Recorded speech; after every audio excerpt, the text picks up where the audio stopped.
attended in one dreadful week. Of the 6, only 1 had contained a sole casket.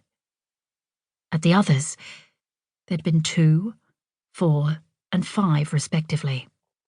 She'd missed 2 funerals completely, because they'd run concurrently with others.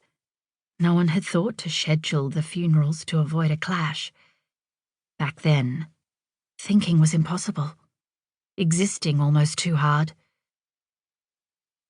Claire flicked away a bead of moisture before it plonked into her eye. Why didn't we bring an umbrella? Because you love the rain.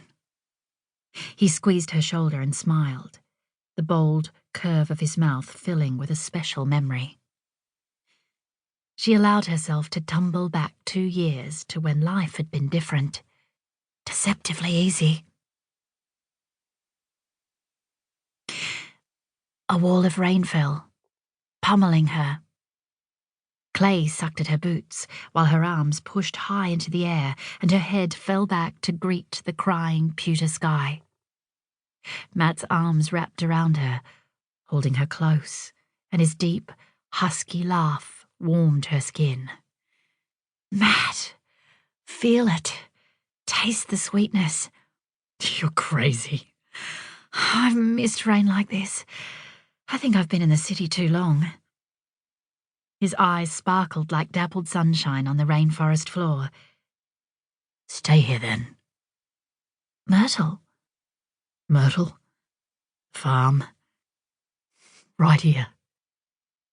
Marry me. We'll make a beautiful life and beautiful babies. The microphone squealed again, fracturing the memory.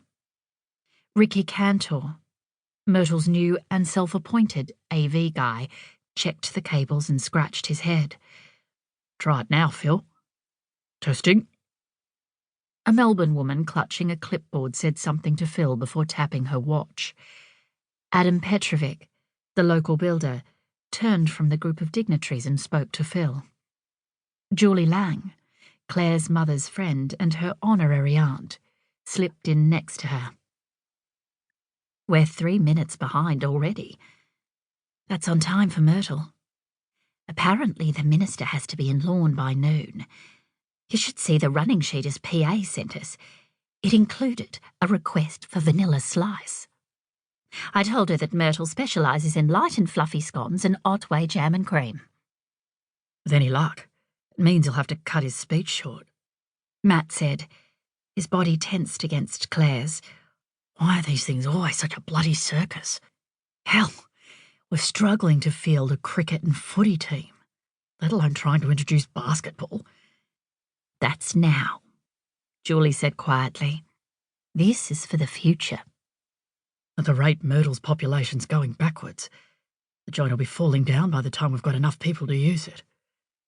It's a perfect example of the gap between Spring Street and the bush, Matt grumbled. We've got people spending a second winter living in freezing caravans and containers. We can't start building because of the bloody bureaucracy. But the same government's throwing buildings at us that we don't want or need. Claire wanted to say shush, but she squeezed his hand hard instead. His brows drew down and he shot her a look. She widened her eyes and inclined her head slightly towards Julie. Sorry, Julie. I wasn't taking a crack at you.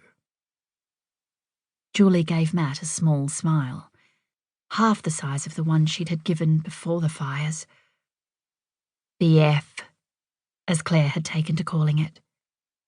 Now was AF, after the fires. One horrific December day that had scorched a demarcation line into their lives.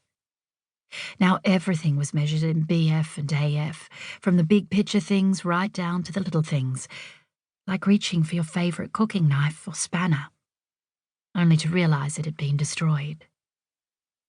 I know you're not taking a shot at me, Matt, but the building's here now, Julie said. We need to use it for more than just an evacuation centre. Matt's arm tightened around Claire. Let's hope it never comes to that again. They all knew hope didn't protect them from a damn thing. Rightio.